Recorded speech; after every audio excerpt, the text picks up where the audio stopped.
Je sais que vous êtes nombreux. J'ai eu l'occasion de le voir sur LinkedIn. Je revois Madame Geneviève Ferron et c'est un plaisir aussi, compte tenu de votre expérience et expertise en matière de responsabilité sociale des entreprises. C'est un grand plaisir, mesdames, à quelques jours Merci. du 8 mars, de partager ces propos avec vous. La responsabilité sociale des entreprises, la raison d'être, les entreprises à mission, les fonds de pérennité économique dont on ne parle encore pas beaucoup, mais ça ne saurait tarder puisque c'est le troisième étage de la loi Pacte que j'ai eu l'occasion de présider en 2019, font que ça fait en réalité des années qu'au sein du sérail politique, mais aussi auparavant dans ma vie professionnelle, que je suis passionné par ces sujets, sujets que vous portez, que plus que porter, que vous vivez, vous, que vous faites vivre d'ailleurs, surtout, et de plus en plus au sein de notre économie et de notre écosystème aussi d'investisseurs. C'est un clin d'œil plus qu'admiratif au travail, à l'engagement de Fanny Picard depuis des années, bien avant d'ailleurs que l'impact devienne plus à la mode. Aujourd'hui, c'est un mot qu'on trouve dans l'ensemble des médias et notamment les médias économiques. C'est surtout une réalité, l'impact qui est en train de se répandre au sein de l'écosystème financier à une vitesse grand V. Et comme souvent, il y a eu des pionnières et des pionniers. Fanny Picard avec Alter Equity en fait partie. Et c'est un modèle et un engagement que je me permets de saluer en tant que femme, parce que j'aime les gens qui ont de la suite dans les idées, qui prennent leurs risques. Et comme les finances et l'investissement est toujours un arbitrage entre le risque et le rendement, en tout cas dans sa version classique, Fanny Picard, elle a pris des risques il y a longtemps sur ces sujets. Et je suis heureuse de voir que l'écosystème d'impact aujourd'hui est en plein rendement, est en train de grandir.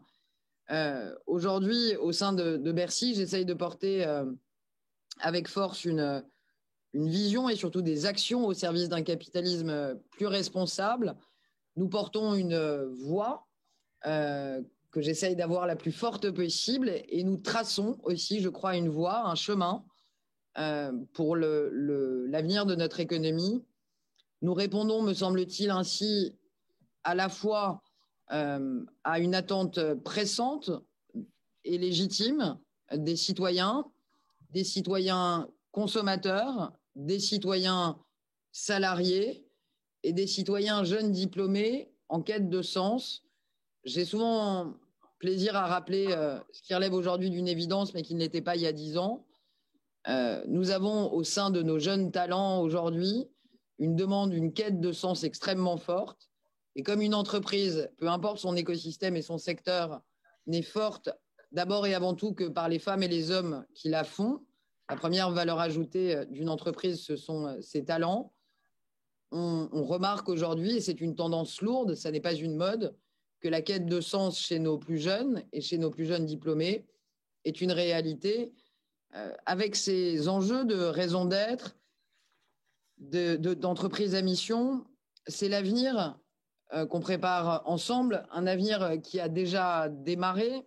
Vous le savez, les entreprises à mission, alors certains ne voient que le verre vide, ça n'est pas ma nature, et je préfère les verres pleins et regarder la partie pleine du verre.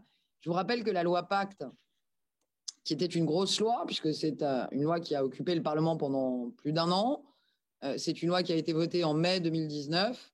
C'est une loi dont l'intégralité des décrets d'application ont été publiés dans l'année qui a suivi. En réalité, 80% d'entre eux dans les 6 mois qui ont suivi la promulgation de la loi Pacte. Et c'est merci à ceux qui. Moi, je suis à l'eau, mais à notre santé à tous. Merci à Paul que je vois intervenir dans le chat rapport au verre vide et au verre plein. Vous dire que vraiment, cette loi Pacte, elle est quand même assez efficiente puisque moins d'un an, en fait, après la promulgation de l'intégralité des décrets d'application, l'Observatoire des sociétés à mission que Emery Jacquia a mis en place a démontré que nous avons à peu près 130 entreprises à mission aujourd'hui en France. Certains estiment que c'est trop peu. Moi, j'estime que pour une réalité dont on me disait qu'elle était impossible en 2019, c'est quand même sacrément encourageant en 2021. Je suis aussi heureuse de voir que la plupart de ces entreprises à mission, là où on m'avait dit que c'était un sujet de grande corporate et de CAC 40, sont en réalité des PME, les 2 tiers.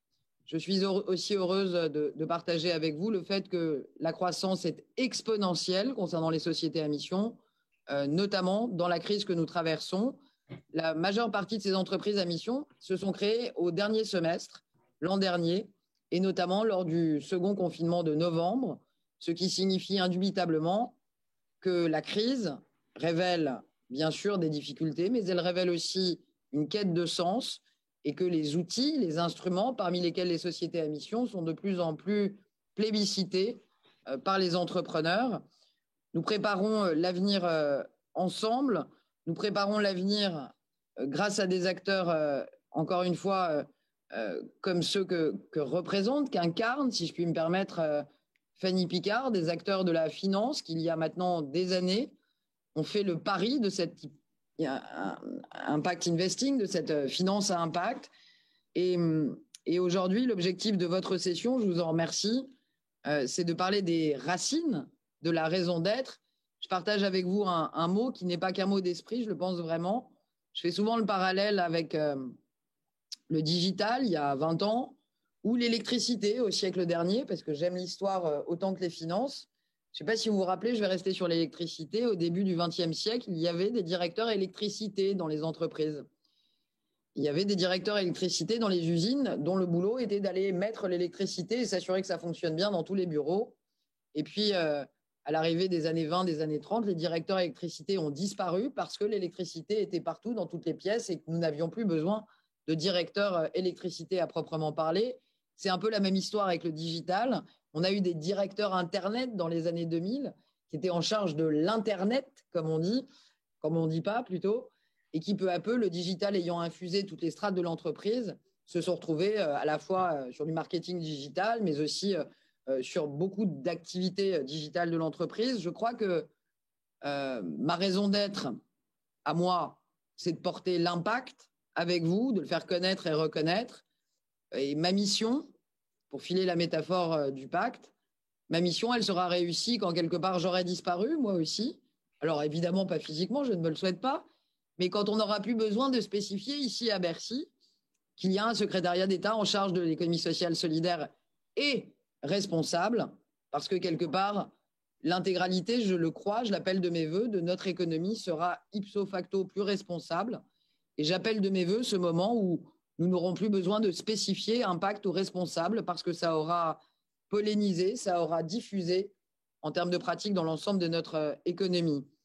La raison d'être, elle vient de loin. Je ne vais pas vous mentir. J'ai commencé en 2017 lorsque j'ai été élu député. Bruno Le Maire m'avait confié un binôme sur ces sujets au sein de la loi Pacte avant de porter la loi. Et c'est vrai que on m'avait dit tu verras, ça marchera jamais. Ça me rappelle une vieille publicité pour une petite voiture française. Ça ne marchera jamais.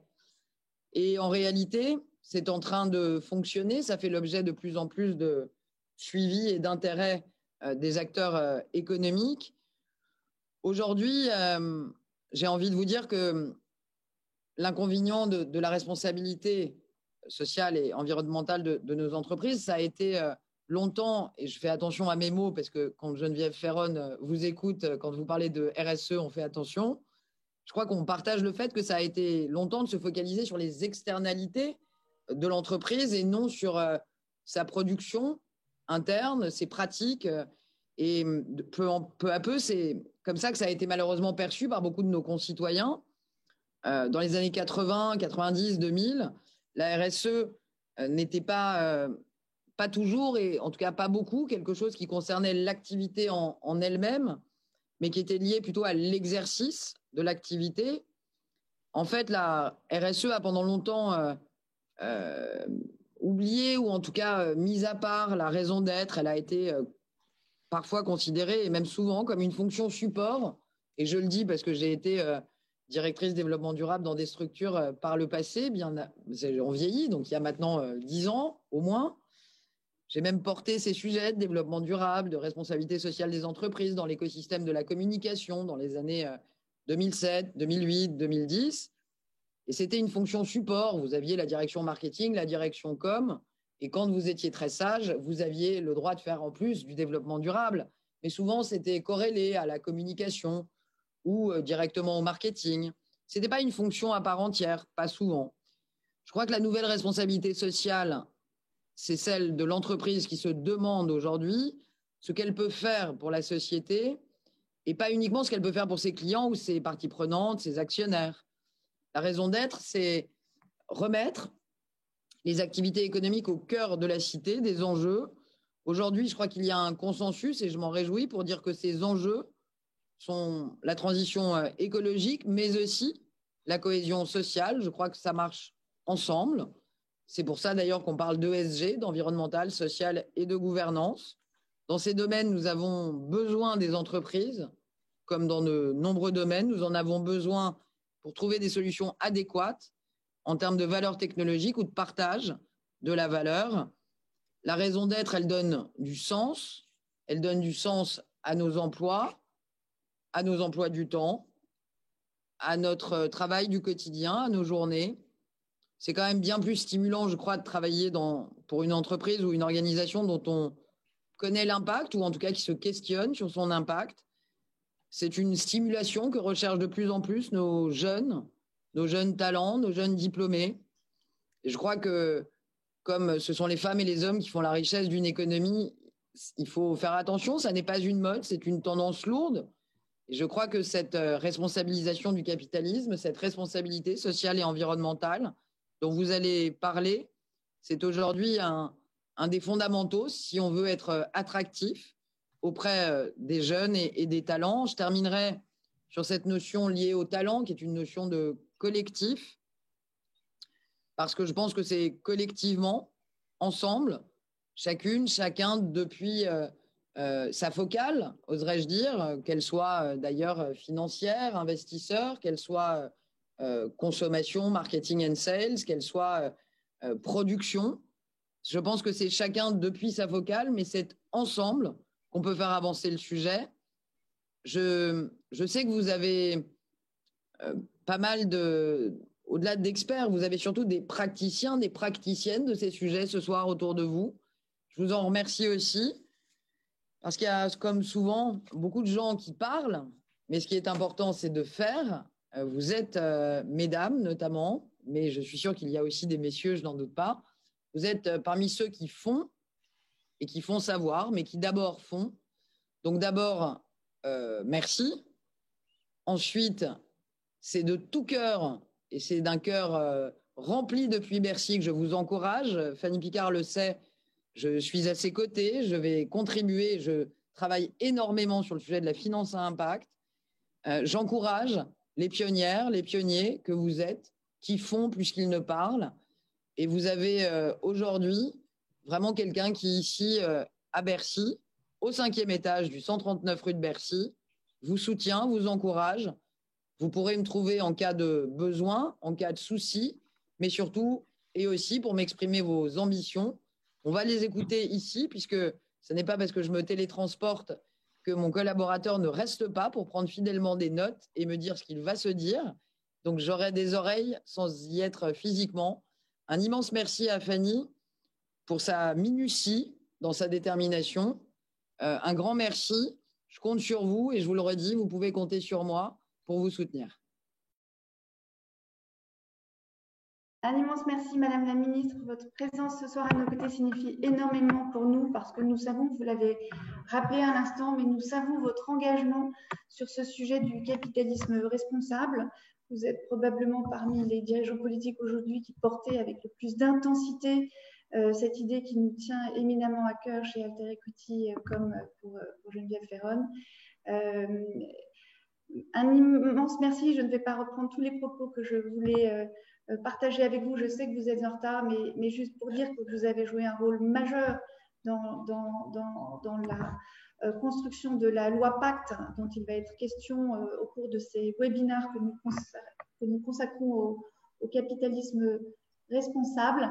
Soyez sûrs que nous aussi, nous sommes à vos côtés pour construire un monde économique beaucoup plus responsable, une société plus durable, plus inclusive Et c'est important, je crois, pour tous les participants ce soir de savoir que le gouvernement en général et vous en particulier soutenez ardemment ce principe. Merci beaucoup. Juste un dernier mot, parce que je ne peux pas m'empêcher, quitte à être en retard, je peux prendre une minute de plus. Sachez que, comme tout ce qui change et contribue à changer le monde, nous n'aurons pas que des amis, et nous y sommes habitués. Ça se voit d'ailleurs un peu déjà, je ne rentrerai pas dans les détails. N'oubliez pas que cette loi Pacte, que je connais par cœur, elle a 4 chapitres et qu'il y en a 2 dont on parle beaucoup ou pas. On parle beaucoup du chapitre 3, vous allez en parler, raison d'être, société à mission, fonds de pérennité économique. Je sais que Alter Equity et Fanny Picard connaissent aussi très bien le chapitre 2. On en parle beaucoup moins. Et pour autant, c'est la tectonique des plaques, c'est l'orientation de l'épargne au service d'investissement ESG. Chacun qui nous écoutait ce soir, qui est présent au webinaire avec Alter Equity, si vous avez un contrat d'assurance vie, si vos enfants, vos parents, vos amis en ont, sachez que vous êtes déjà détenteurs, tous depuis le 1er janvier 2020, d'une unité de compte au service de la finance solidaire, Greenfin, notamment, ou de l'ISR, et qu'à compter de janvier 2022, ce sera 3 unités de compte. Je vous dis ça parce que il y a ce dont on parle beaucoup et qui peut faire l'objet de polémiques. Ça veut dire que c'est en train de prendre. Ça n'est pas une mauvaise nouvelle. Il y a aussi ce dont on parle moins, qui se voit moins, mais qui est pour autant tout aussi important. Et je sais que ça tanguera, je n'en doute pas, dans les prochains mois, prochaines années, qu'il y aura beaucoup de critiques. Mais je crois à ce qu'on a fait. Et je crois aussi au fait que c'est un chemin. Voilà, la raison d'être est une première étape. Certains critiquent. L'art est aisé, mais c'est une porte d'entrée, la raison d'être. L'entreprise à mission est une deuxième étape et le fonds de pérennité économique est une troisième étape. On me critique souvent et j'aime bien la critique en me disant mais ça sert à rien. Je crois que la loi Pacte, c'est d'abord et avant tout une boîte à outils et qu'en fonction des travaux que vous voulez mener, vous avez différents outils et chacun prend les outils dont il a besoin à sa vitesse. L'important, c'est d'avancer. Comptez sur moi pour vous soutenir et continuer d'avancer à vos côtés. Et merci de faire connaître et de continuer à faire connaître ces pratiques. Tous mes respects, si je puis me permettre, à Geneviève Ferron, toute mon amitié à Fanny Picard. Bon webinaire et à très bientôt. À bientôt. Merci, Madame. Merci à vous.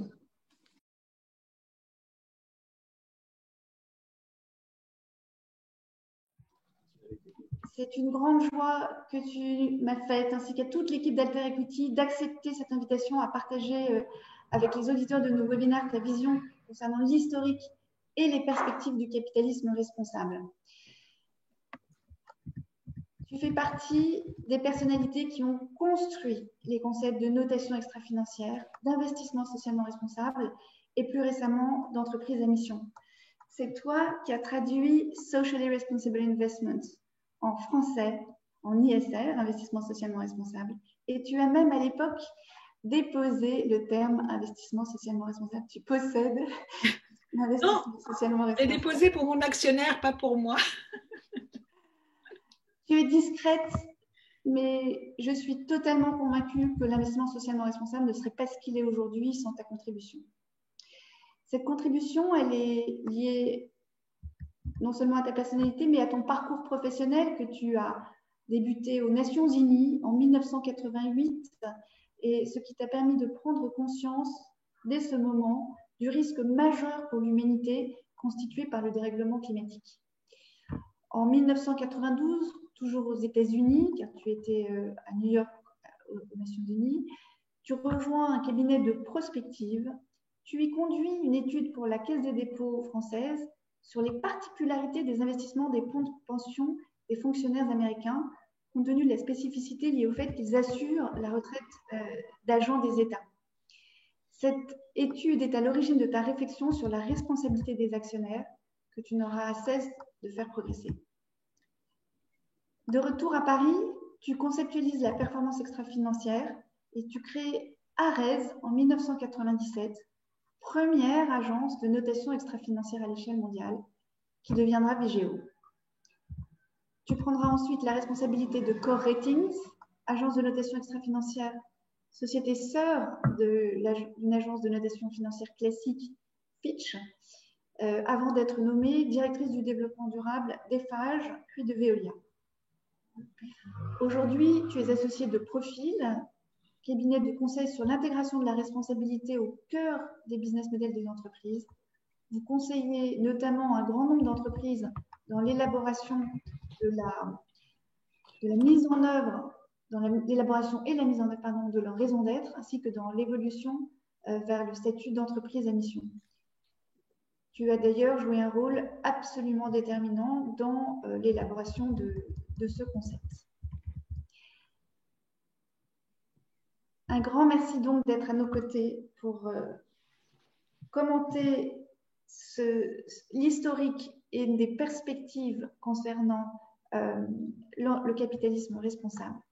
Dans le cadre de la préparation de ce webinaire, tu m'as indiqué considérer que les fondamentaux de la RSE sont posés en 1992 avec la signature de la Déclaration des institutions financières sur l'environnement et le développement durable du Programme des Nations Unies pour l'environnement à la suite du sommet de la Terre de Rio. Ma première question est, peux-tu nous rappeler l'importance de cette conférence et les bases philosophiques de cette dynamique de capitalisme responsable? Merci Fanny. Ce que tu dis très bien, c'est que c'est mon interprétation et c'est mon histoire qui se mêle à l'histoire. Voilà, donc c'est mon interprétation en tant qu'actrice et spectatrice, alors plus spectatrice qu'actrice quand j'étais jeune. Mais en tous les cas, c'est vrai que le sommet de la Terre de Rio en 92, il cristallise un élan, il cristallise des courants. Et des courants qui convergent dans cette date qui est le sommet de la Terre de Rio 92, dans lesquels les États s'engagent et s'engagent formellement à maîtriser en quelque sorte la puissance de leur développement sur l'environnement. Donc on voit que c'est le moment d'encadrer la responsabilité des États sur les dommages environnementaux et plus généralement, parce que le concept de développement durable a commencé d'ailleurs à se déployer depuis 87, c'est pas uniquement l'environnement, c'est aussi les droits humains, c'est aussi la société. Et donc cette année 92, elle est vraiment fondatrice parce que c'est l'interpellation des États, mais très vite, c'est l'interpellation des entreprises et c'est l'interpellation des investisseurs également. Parce que l'on voit que la puissance des entreprises est parfois beaucoup plus importante que la puissance des États, et donc que les États sont aussi interpellés, tout simplement parce que des grands pouvoirs appellent de grandes responsabilités, et c'est le temps de la responsabilité qui est venu. Donc en 1992, c'est un véritable feu d'artifice. D'ailleurs, on n'a plus jamais retrouvé ce momentum, c'est un peu un kéros. C'est-à-dire que c'est là que la conscience du changement climatique est suffisamment aiguë pour que les États signent la Convention sur les changements climatiques qui va donner lieu à toutes les COP que vous connaissez. C'est là aussi qu'il y a une prise de conscience sur l'érosion de la biodiversité avec une convention qui a eu moins de succès, sur la désertification, une interpellation sur la responsabilité des États en matière environnementale et sociale, une interpellation de facto des entreprises par ricochet. Et la conséquence de tout ça, c'est que le concept de développement durable s'installe dans le vocabulaire et commence à produire du droit, mais c'est aussi du droit vert, c'est de la soft law en quelque sorte. Et si je reviens sur ta question, comment tout ça a été préparé? Ce n'est pas tombé du ciel en 90 ou en 88. C'est tout simplement que sur le versant maintenant des entreprises et des investisseurs, je vais laisser de côté les États, c'est cette idée que depuis en fait la société moderne, parce qu'on ne va pas remonter à la Rome antique, on peut remonter à la Rome antique, à saint Thomas d'Aquin, etc. Mais on va dire que depuis la création de la société moderne qui arrive à la fin du 19e siècle, au moment finalement où c'est l'émancipation des entreprises, c'est freedom of incorporation, c'est cette idée que l'on peut mobiliser des capitaux, qu'il y a de la recherche, qu'il y a des inventions qui sont miraculeuses, qu'on a une énergie abondante, etc. Et donc, cette force qui libère à la création de richesses, très vite, elle est interpellée par des forces de rappel. Et alors,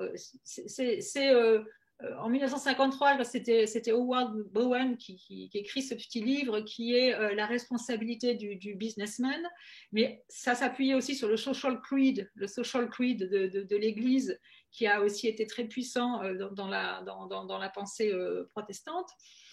Et il y a aussi, on peut considérer qu'on peut parler aussi des Quakers qui ont joué un rôle majeur dans la responsabilité sociale des entreprises.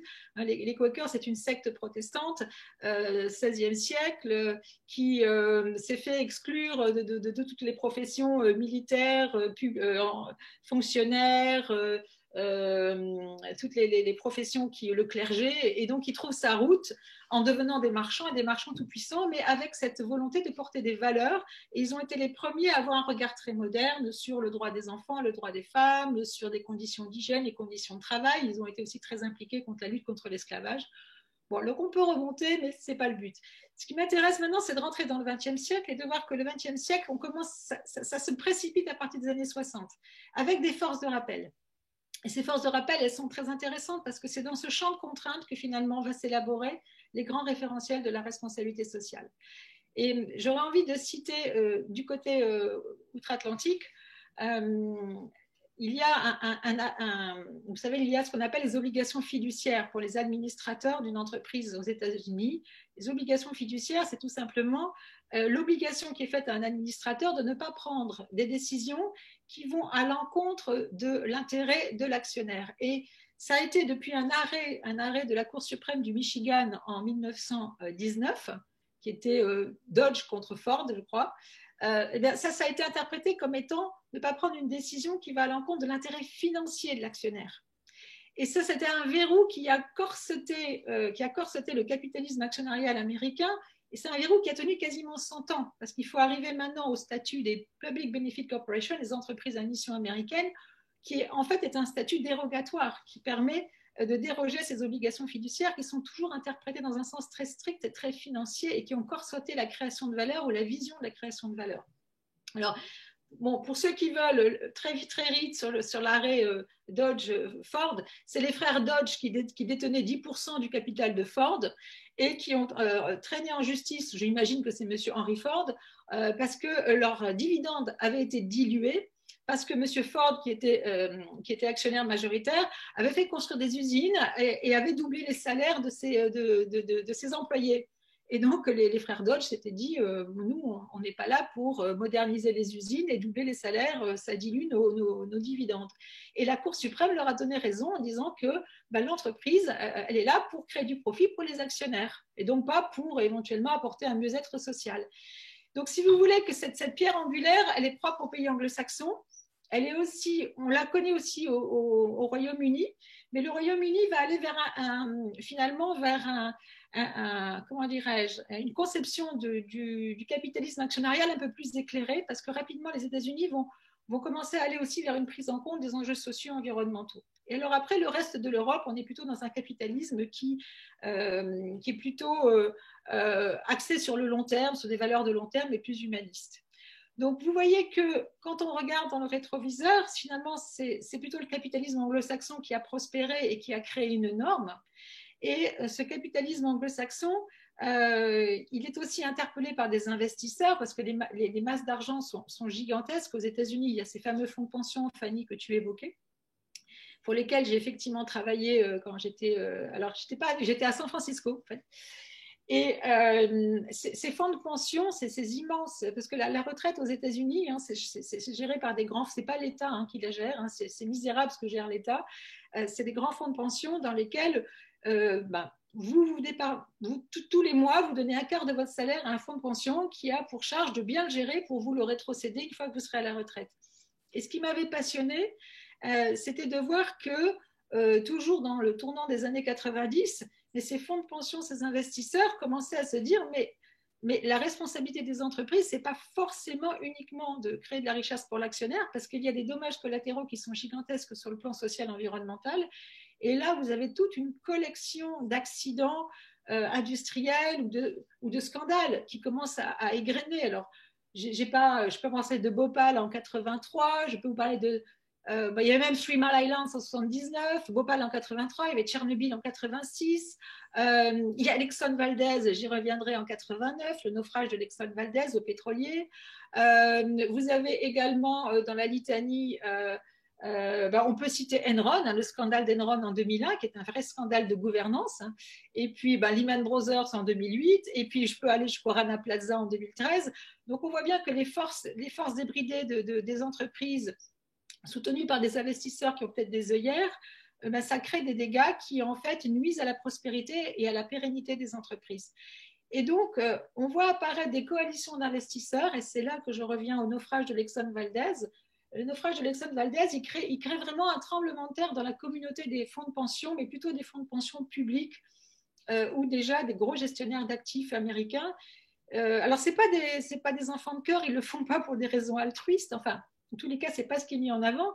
C'est simplement qu'à ce moment-là, moi, j'ai eu l'histoire racontée par CalPERS, qui est le fonds de pension public des fonctionnaires de Californie, qui était à l'époque le plus grand fonds de pension on disait du monde, et qui disait, mais tout de suite, on est allé voir le board d'Exxon et on leur a demandé, est-ce qu'on peut parler à un responsable environnement?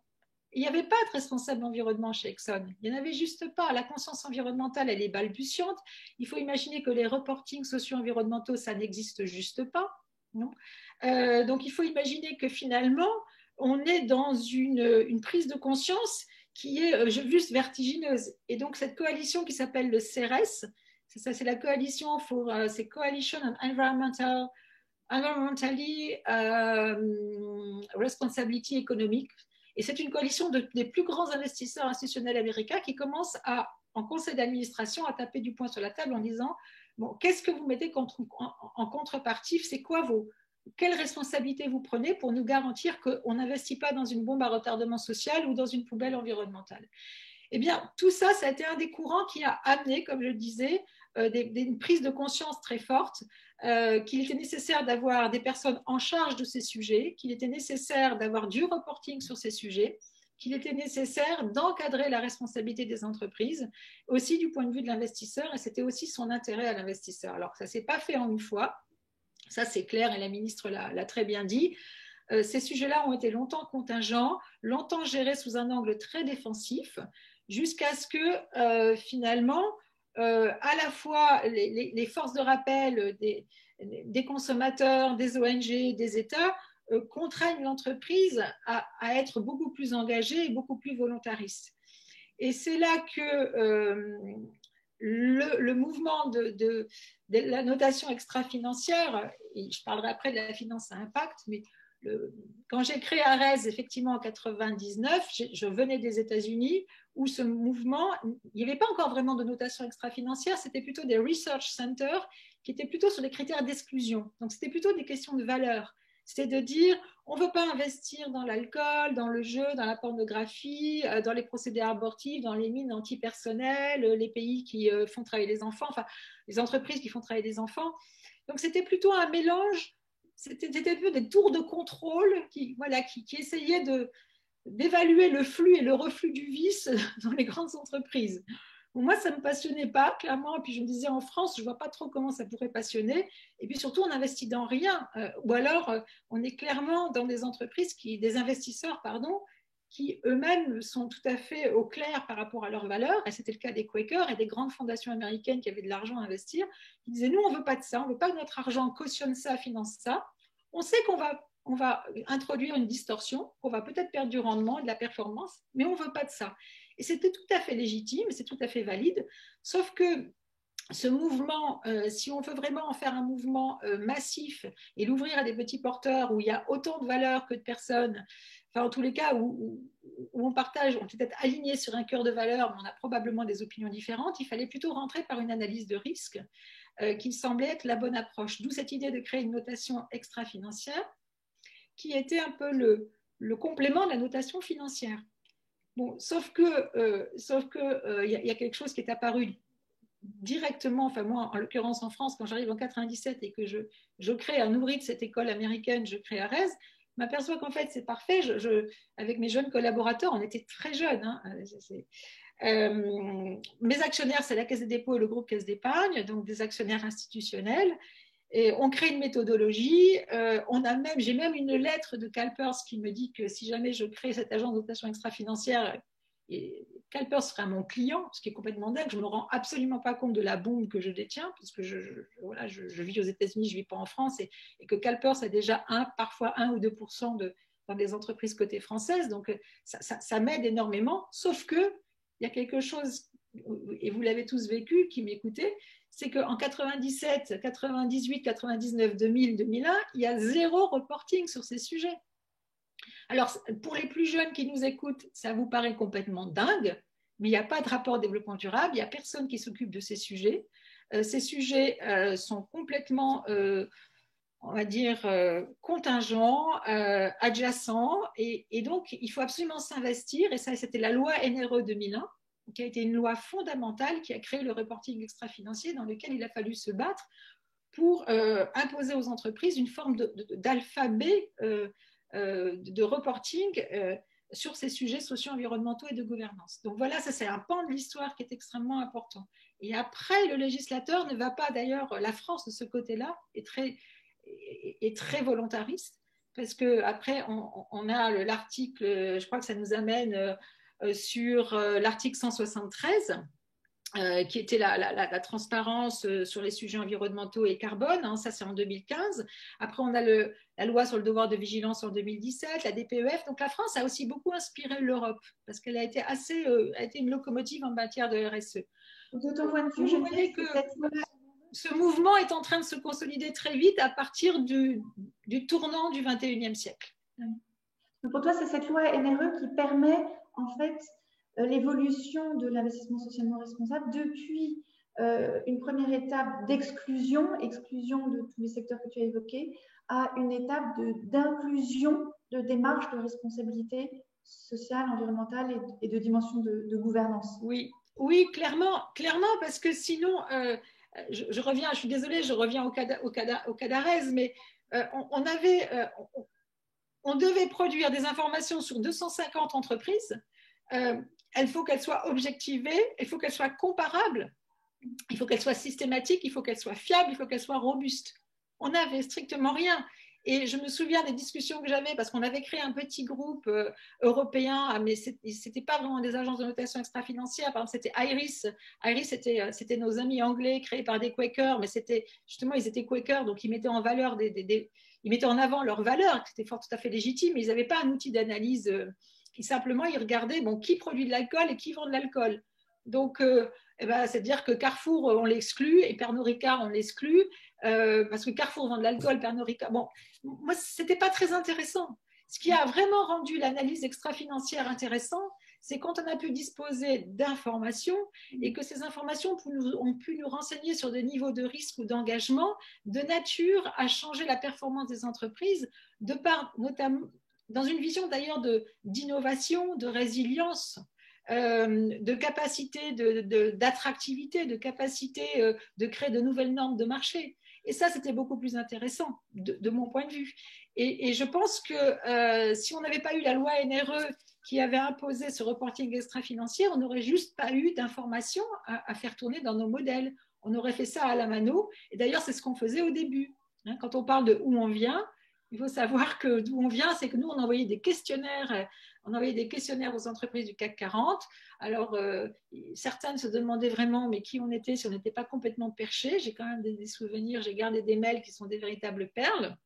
Il y en a même qui ont fait le déplacement pour venir nous voir pour être sûr qu'on n'était pas des dangereux hippies. Heureusement, j'avais comme actionnaire des institutions bancaires respectables. Et puis, après, c'est allé vite. Et puis, d'autres, bien sûr, se sont emparés de ce sujet. Mais ce qui était important, c'est de voir c'est la qualité des données qui ont permis à cette industrie, à l'industrie de l'investissement socialement responsable d'éclore, et c'est la qualité des données qui a permis à la RSE de trouver son chemin et sa respectabilité.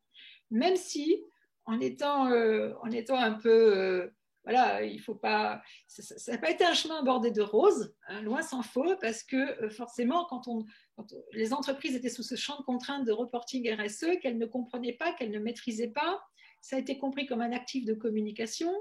Après, ça a été quand même compris comme oui, c'est un risque d'image, c'est un risque de réputation, donc il faut faire attention, mais à aucun moment, et c'est ça qui change avec la loi Pacte, À aucun moment ça a été stratégique, à aucun moment c'est rentré dans la stratégie des entreprises, à aucun moment ces sujets de RSE, enfin en tous les cas, à de très rares exceptions, ces sujets de RSE sont rentrés dans les conseils d'administration au point d'être débattus entre les actionnaires aussi en assemblée générale et au point d'en faire un axe stratégique qui disait bon bah compte tenu de ce qu'on est, on ne peut pas faire ça, on renonce à ça, on ne fera, ou alors on va faire ceci, on va faire cela. Et il a fallu vraiment attendre la loi Pacte et finalement la possibilité d'inscrire une raison d'être dans ses statuts ou de devenir une entreprise à mission pour que la RSE, alors l'entreprise à mission et la RSE, ce n'est pas exactement la même chose, hein, mais en tous les cas, pour que ces questionnements sur des mécanismes et des leviers de création de valeur qui ne sont pas uniquement financiers, parce qu'on va dire ça comme ça, et sur des réflexions sur des modalités de partage de la valeur qui ne vont pas uniquement aux actionnaires, eh bien, il a fallu ce moment-là pour que ces sujets deviennent réellement stratégiques et parfois même dans l'ADN de l'entreprise. Donc, vous voyez le chemin qui a été parcouru entre, on va dire, la moitié du 19e siècle qui débride la force créatrice des entreprises. On arrive à la moitié du XXe siècle où on commence à s'apercevoir que cette force créatrice, elle potentiellement peut créer des dommages et des déséquilibres extrêmement préoccupants, voire désastreux. Et puis, c'est le 21e siècle qui encadre cette responsabilité en disant que la valeur de l'entreprise, elle ne peut pas uniquement s'appréhender à l'aune de ses performances financières, parce qu'on est dans un siècle, c'est le siècle de tous les dangers, et que clairement, l'entreprise, on attend beaucoup, et l'entreprise, elle transforme tellement le monde dans lequel elle se meut, que forcément, elle doit répondre à des attentes qui n'ont rien à voir avec les attentes du XXe siècle. Donc voilà, vous voyez cette prise de conscience qui a été une forme de pas de deux. Fanny, je dirais qu'il y a eu un pas de deux entre les investisseurs et les entreprises, avec des incursions du législateur, avec des interpellations des ONG. Et c'est là d'ailleurs que la finance à impact, moi je me souviens d'avoir discuté en 2007 avec une certaine Fanny Picard, qui me parlait de son projet de créer un fonds à impact à un moment où moi, j'ai cru me revoir moi en 97 quand j'essayais d'expliquer que j'allais créer une agence de notation extra-financière et qu'on me répondait ouais c'est bien, et sinon vous faites quoi dans la vie, voilà. Et c'était juste parce que on voit bien que ces sujets-là, c'est pas qu'il y a de l'hostilité, c'est pas de l'hostilité, c'est qu'on ne sait pas comment les appréhender compte tenu de leur caractère très qualitatif et finalement qui ne rentrent pas dans nos visions et dans les référentiels de création de valeur. Je propose que nous passions, pour conserver un temps de questions-réponses, à la deuxième thématique que nous souhaitions aborder aujourd'hui, qui est finalement celle de l'inscription de la position française par rapport aux autres expériences internationales et notamment de ce qui se passe aux États-Unis. Tu évoquais l'arrêt Dodge et l'impact en termes de fiduciary duty. C'est évidemment majeur dans cette évolution américaine. Est-ce que tu peux nous en parler? Alors, très rapidement, les États-Unis ont fait aussi leur chemin. Mais aux États-Unis, on a l'impression qu'il y a le capitalisme actionnarial et puis qu'il y a Bicorp d'un côté et puis qu'il n'y a rien au milieu. En fait, c'est plus complexe que ça. Les États-Unis, c'est probablement le pays, précisément parce que c'est le capitalisme roi, où il y a eu le plus dans les deux sens, il y a eu le plus de réflexion et le balancier est allé très loin dans des champs de réflexion, à la fois sur le capitalisme des parties prenantes et puis sur le capitalisme financier pur et dur. Et entre les deux, il y a eu un chemin. Mais ce qu'il faut savoir, c'est que en Europe, on était aussi, c'est ça qui est assez extraordinaire, c'est qu'on était aussi assis sur un socle de valeurs qui ont, on a un droit social, on a eu aussi alors le droit environnemental est plus européen que français, mais le droit social est beaucoup plus français. On avait des mutuelles, on avait des coopératives, enfin on avait des formes juridiques qui donnaient aussi la part belle à d'autres formes d'expérience et de gouvernance. Donc, je dirais des deux côtés de l'Atlantique, il se passe des choses. Il y a une forme d'ébullition. Ce qui est intéressant, c'est que c'est moins connu du côté européen que ça a été connu du côté américain. Alors, les Américains, c'est des formidables marketeurs. Mais du côté européen, dès le tournant des années 90, au moment même où aux États-Unis se pose la question d'un capitalisme de partie prenante, il y a aussi l'avènement dans différents pays qui sont l'Italie, la Belgique, même l'Angleterre, le Luxembourg, il y a des sociétés qui se créent. Il y a la coopérative sociale en Italie qui se crée en 91. Il y a la société à finalité sociale en Belgique en 95. Il y a la Community Trust Company qui se crée en 2004 au Royaume-Uni. Et c'est très intéressant parce que c'est un peu l'ancêtre de l'entreprise à mission américaine. Et puis, en Italie, il y a la Società Benefita qui se crée en 2015. Et il y a la Société à impact social au Luxembourg qui se crée en 2016. Donc, on voit que des deux côtés, il y a une ébullition exactement au même moment.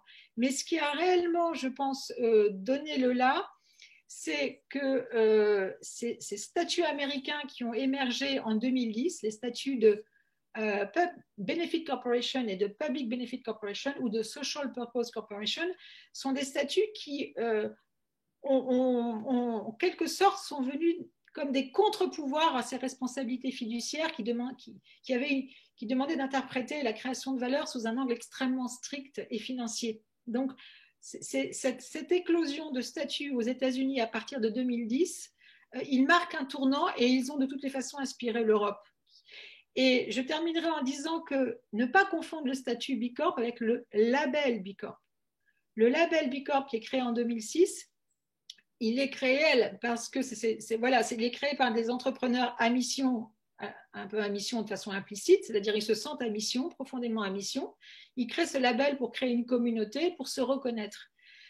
Mais ce label B Corp en 2006, j'ai envie de vous dire, compte tenu de ce qui se passait en Europe au même moment, il ne va pas très loin. Mais, enfin, de mon point de vue, je veux dire par là, en Europe, on est beaucoup plus avancé sur les droits sociaux et environnementaux. Là où il était plus intéressant, c'est sur les aspects de gouvernance et sur le rapport à la domiciliation bancaire, etc. Mais pourquoi nous, les Européens, on va se flageller avec ça? On était déjà beaucoup plus en avance. Sauf que les Américains créent ce label, enfin, quelques entrepreneurs créent ce label qui reste dormant. Il reste dormant un bon moment. Mais le label, il ne protège pas en droit. Un label ne protège pas en droit. Et il y a eu effectivement des fleurons dans ces entreprises dites à mission implicite. Il y a des fleurons qui ont disparu parce qu'elles se sont fait racheter par des entreprises plus grosses qui ont justement voulu profiter de la création de valeur qu'elles avaient réussi à produire et qui ont disparu des radars. Donc, c'est des entrepreneurs comme Yvon Chouinard, le patron de Patagonia, que vous connaissez peut-être, et d'autres qui se sont dit, mais il nous faut absolument un statut dérogatoire parce que sinon, on n'arrivera pas à opposer une vision alternative de la création de valeur et de la responsabilité sociale devant un juge si on est poursuivi en justice. Et donc, on voit qu'aux États-Unis, ce statut, il est vital. Il est vital parce que c'est un contre-pouvoir aux obligations fiduciaires. Mais en Europe, quand la France se dote avec la loi Pacte, effectivement en 2019, d'un statut d'entreprise à mission ou de la raison d'être, en France, on n'a pas les obligations fiduciaires comme dans les pays anglo-saxons. Donc, c'est un statut qui est performatif. C'est un statut performatif au sens où finalement, il engage les associés. Et il a ce gros avantage qu'il va poser la question de la contribution au bien commun au cœur du réacteur de l'entreprise, c'est-à-dire au sein du conseil d'administration. Et donc, c'est les associés, enfin, c'est les actionnaires qui eux-mêmes décident de se doter d'une mission et donc de divertir une partie des ressources pour la réalisation d'une mission. D'accord? Donc, mais il n'y a pas, comme aux États-Unis, une menace d'être poursuivi en justice dans le cas d'une interprétation stricte de la création de valeur. Bon, sauf que la finance, c'est probablement l'industrie la plus mondialisée et que c'est très difficile de résister aussi à un gros chèque, même en France. Donc, on voit bien que ce statut d'entreprise à mission, il permet, dans des débats qui vont être intéressants, on espère qu'il y aura de plus en plus d'entreprises à mission, on espère que ces entreprises à mission, elles vont attirer des investisseurs à mission. Et on espère que dans ces deals, la mission, les engagements qui sont pris au titre de la mission, qui sont des engagements à produire une valeur sociale, sociétale, scientifique, humanitaire, etc., eh bien, ces engagements vont peser dans le choix soit d'un investisseur d'aller dans l'entreprise ou soit pour l'entreprise d'accueillir un nouveau partenaire financier. Vous voyez, donc ça va élargir énormément la palette de création de valeur. Mais en France, au moment de la loi Pacte, ça a été très, très débattu. Parce que nous, avec Profil, on avait sorti une étude sur les entreprises à mission et on avait fait un panorama hybride de ces statuts. C'était sorti en mars 2017, donc bien avant que la loi Pacte soit votée. Et je me souviens que du côté du MEDEF, il y avait eu une levée de bouclier au moment des consultations de la loi Pacte en 2018-2019, parce qu'ils disaient ça va être la République des juges, on va être traîné en justice, etc. Non, je ne pense absolument pas que ça change d'ailleurs quoi que ce soit par rapport à l'arsenal juridique qui existe déjà pour la protection des consommateurs, les lois antitrust, la protection contre la concurrence, etc., ou la publicité mensongère ou quoi que ce soit. Je pense que ce qu'apporte le modèle français est un modèle finalement qui nous fait enjamber 200 ans. En fait, on a entre le Code civil de Napoléon, l'entreprise était décrite par l'article 133 du Code civil, ça n'avait pas bougé, on est passé directement de Napoléon à Greta Thunberg. Mais en fait, bienvenue au XXIe siècle, c'est-à-dire que ce qu'a fait la loi Pacte, c'est juste un rattrapage, c'est un rattrapage de la jurisprudence, et c'est simplement la prise en compte que les attentes qui pèsent sur les entreprises au XXIe siècle sont aussi des attentes de création de valeur environnementale et sociale. Donc, il faut respecter les limites planétaires, il faut respecter les fondamentaux sociaux, et il faut faire rentrer ces considérations dans le modèle économique et dans le partage de la valeur. Et en soi, c'est un tremblement de terre, enfin à mon avis, c'est un changement d'échelle, mais ça sera aussi ce que les entrepreneurs en feront, d'accord? Donc, on est dans un environnement qui est très différent de l'environnement américain, et les Américains sont aussi en train de faire un pas vers nous, enfin, disons que quand on lit la lettre de Larry Fink, la fameuse lettre de Larry Fink, le patron de BlackRock, qui a écrit une lettre à toutes ces entreprises dont il est actionnaire au mois de janvier, ça fait la 3e lettre où franchement, je pense que on a l'impression qu'il s'est converti au capitalisme des parties prenantes. Mais c'est un intérêt bien compris. Voilà. Donc, il y a eu une inspiration réciproque, Fanny, je dirais, une inspiration réciproque, mais il ne faut pas être béat sur ce que proposent les États-Unis. Ils ont énormément apporté, mais je pense qu'ils ont un sens du marketing aigu. Et on le voit bien d'ailleurs dans la façon dont ils proposent le label B Corp. Nous avons une question à laquelle tu as un peu commencé de répondre, qui est de savoir que faut-il penser en Europe du modèle B Corp. Est-ce qu'il faut inciter les entreprises ou faut-il considérer qu'il n'est pas adapté pour nous, que ce n'est pas la bonne solution? Bon, on commence par la question. On commence par la question, donc pas de joker.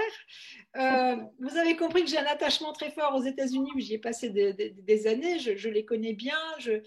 Mais le label B Corp, d'un point de vue marketing, c'est génial. C'est participer à une communauté. C'est 200 questions qui sont voilà, qui sont bien posées, qui sont bien posées, qui sont smart. Mais en même temps, c'est une vision anglo-saxonne. Il faut comprendre que c'est une vision anglo-saxonne de ce qu'est la responsabilité sociale environnementale. Et je trouve vraiment dommage, alors moi je suis une Européenne, comme ça vous le savez, je suis une Européenne convaincue, et je trouve vraiment dommage qu'on ne soit pas capable, nous, de créer un e-corp, un European Benefit Corporation Label. Pourquoi, alors que l'Europe a été probablement les leaders dans la promotion du droit social, défense des libertés, même dans le droit de l'environnement, pourquoi on n'est pas capable, nous, d'avoir un label à l'échelle des entreprises européennes? Alors, vous allez me dire, oui, super, c'est une super idée. Bon, il faut y consacrer 5 ans de sa vie. C'est un chantier titanesque, mais ça, c'est un message, je pense, pour Madame la Ministre. Ça serait absolument formidable qu'on arrive, nous, à avoir ce label. Bon, après, l'utilité d'un label, ça c'est un autre sujet. Un label... il y en a tellement une profusion de labels que honnêtement, il y en a, dans tous ces sujets que je viens d'énumérer, il y en a à peu près 300. Enfin, il y a 300 labels sur la consommation, dans le B2C, dans les labels, dans les fédérations, le textile, l'alimentation. Il y en a à peu près 300. Les labels promeuvent, réassurent, mais les labels enrichissent aussi beaucoup ceux qui les promeuvent. Après, c'est des règles de transparence qui me paraissent importantes. Donc, il y a des labels qui sont très utiles et qui sont qui correspondent à qui sont des tiers de confiance inestimables. Il y en a d'autres dont ne sont pas forcément les plus robustes. Donc, et puis, je terminerai en disant que dans le cas d'une entreprise à mission, si votre mission est singulière, si votre mission est singulière, et c'est ça la beauté de la loi Pacte sur l'entreprise à mission, c'est une plage de liberté dans laquelle vous allez vous contraindre. Votre mission, elle est singulière. Comment vous pouvez vous faire évaluer par un label qui pose les mêmes questions à la terre entière? C'est juste pas possible. Donc, ça veut dire que l'évaluation de votre mission, elle va dépendre de votre comité mission, elle va dépendre des engagements que vous allez prendre. Et ça, c'est beaucoup plus riche, c'est beaucoup plus fort et c'est beaucoup plus stimulant. Vous voyez? Alors, je ne dis pas que le label est inutile, je pense qu'il est peut-être très intéressant dans les entreprises qui sont B2C. C'est un peu comme des instruments de bord qui vous permettent de dire, ben voilà, on est sur la bonne route, mais ça correspond à une démarche de responsabilité sociale très engagée au niveau français ou européen. Voilà, c'est ça. Merci beaucoup.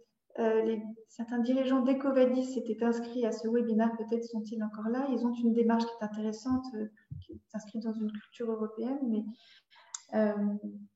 en tout cas, je crois que la conscience est forte, effectivement, du besoin d'un bicorp européen. On a plusieurs commentaires en ce sens. Il faut que ce soit européen, il ne faut pas que ce soit français, hein, parce que sur les chaînes de valeur qui sont mondialisées, français, ça me brise le cœur, mais ça n'ira pas très loin. Si c'est européen et si on est ensemble, ça pourra avoir du poids. Ouais. On a beaucoup de commentaires sur ce sujet, mais je crois que tu y as déjà largement répondu. Alors, une autre question, Geneviève.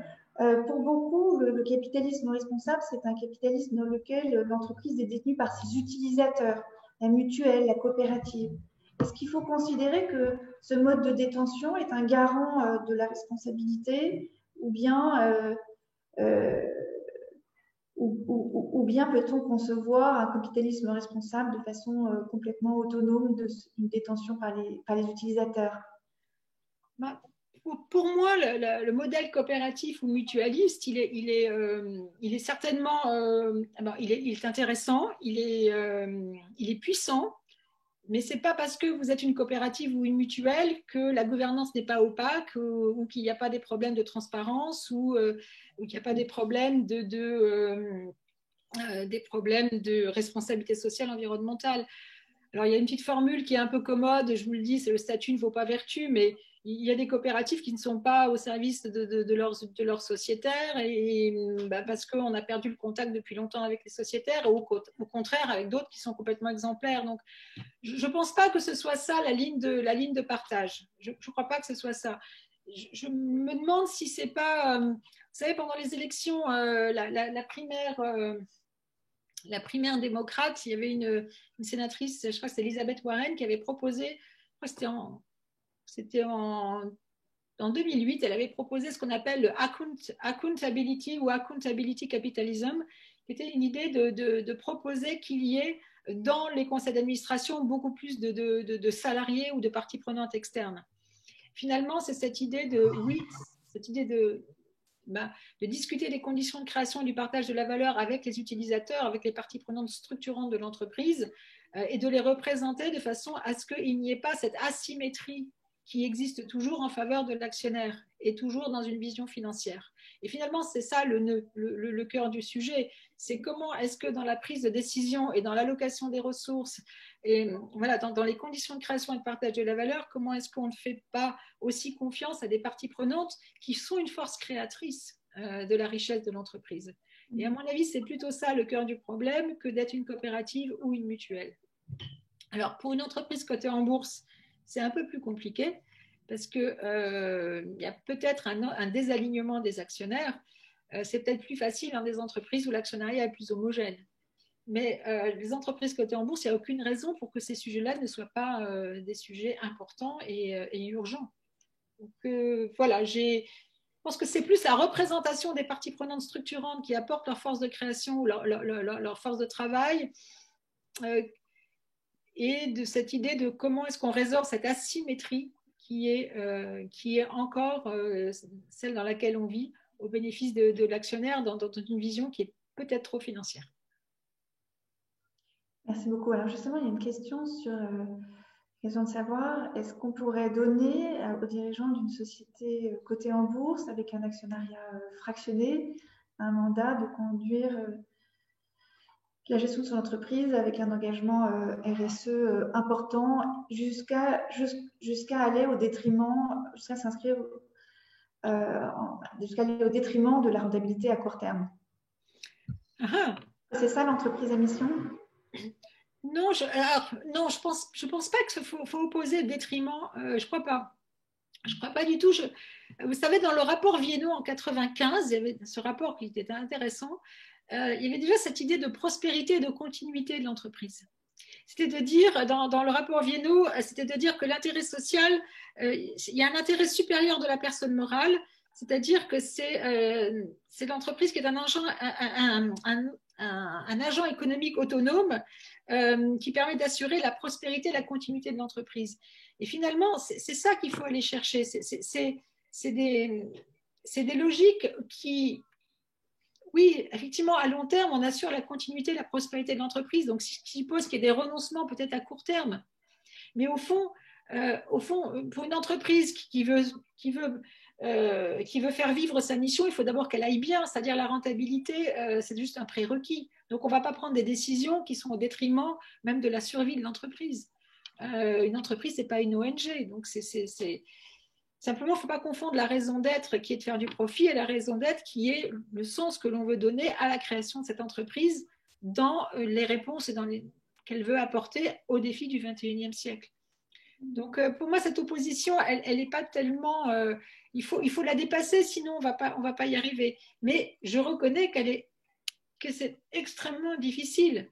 Parce que là, ça suppose des actionnaires, par exemple, sur des ruptures technologiques. Imaginez une entreprise qui va sur l'hydrogène, qui demande de la patience à ses actionnaires sur des ruptures, ou sur l'énergie renouvelable, ou le stockage de l'énergie. Enfin, il faut des actionnaires patients parce qu'on va investir dans la R&D, dans des budgets, dans des brevets, on va créer des alliances. Et oui, peut-être qu'on va dégrader la rentabilité à court terme. Mais est-ce qu'on croit ou pas au projet de l'entreprise? Est-ce qu'on a confiance dans ses dirigeants? Est-ce qu'on a un conseil d'administration qui est solide, qui est robuste? Est-ce qu'on est dans le dialogue avec ses actionnaires, avec ses investisseurs?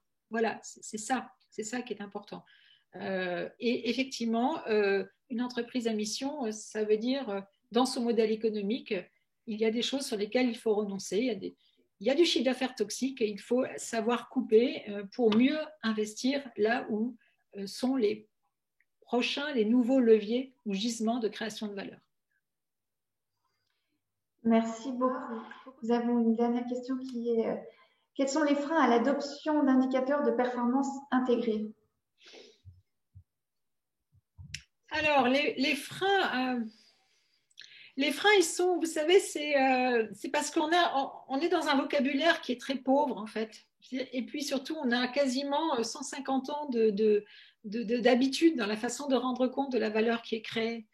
Donc, c'est plutôt, pour moi, c'est un chantier qui est absolument titanesque de revoir c'est quasiment l'alphabet de la création de valeur. C'est cette création de valeur extra-financière, elle est souvent appréhendée comme étant une condition de la valeur financière. Donc, elle est appréhendée un peu en amont et on ne sait pas comment en rendre compte. Et en même temps, ce sont des sujets qui sont éminemment qualitatifs, c'est parfois des sujets prospectifs, c'est des sujets pour lesquels il est très difficile d'avoir des comparables. Et on est au tout début d'une aventure. C'est réellement pour moi le chantier le plus important et la prochaine frontière, c'est les nouveaux référentiels de création de valeur et les nouveaux indicateurs intégrés.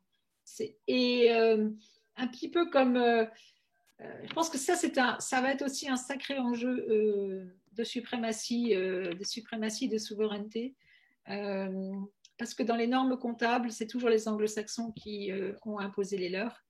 Et je pense que la nécessité maintenant d'intégrer dans les normes comptables de nouveaux référentiels pour appréhender cette création de valeur qui n'est pas uniquement financière, représente un enjeu de souveraineté dans la standardisation internationale qui est colossal. Et les Européens seraient d'ailleurs, encore une fois, comme pour le fameux label e-corp, les Européens seraient d'ailleurs très inspirés à se mobiliser dans cet effort de standardisation vers des indicateurs intégrés. Bon, après, on peut déjà faire des choses, on peut déjà avancer. c'est plus une question de cohérence pour moi. C'est-à-dire qu'on voit trop d'entreprises qui, d'ailleurs, publient des formidables rapports intégrés, mais qui n'animent pas leurs équipes sur ces indicateurs. Des indicateurs pour lesquels on donne effectivement de la place à des éléments plus qualitatifs sur des sujets environnementaux, sur les sujets du carbone, sur le sujet de l'employabilité, sur le sujet des droits de l'homme. Donc là, si on veut aussi animer ces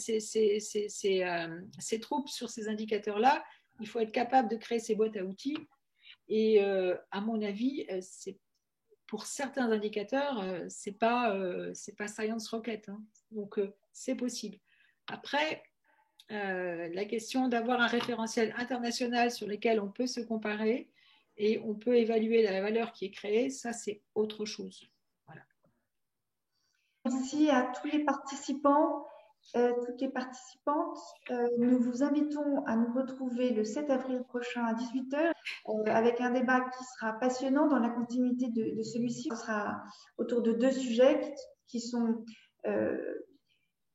comment se passe aujourd'hui la mise en œuvre de ce qui a été prévu par la loi Pacte, l'élargissement d'objet social de l'entreprise, la raison d'être entreprise à mission, d'une part, et puis nous nous interrogerons sur la question de savoir comment nous pensons que cette entreprise responsable va évoluer au XXIe siècle, avec non seulement Geneviève, mais également Alain Grandjean, cofondateur de Carbone 4. C'est un débat qui sera certainement passionnant et nous serons heureux de vous y accueillir. Je vous souhaite une bonne soirée. Merci de votre confiance et de votre intérêt. Merci de l'invitation, Fanny.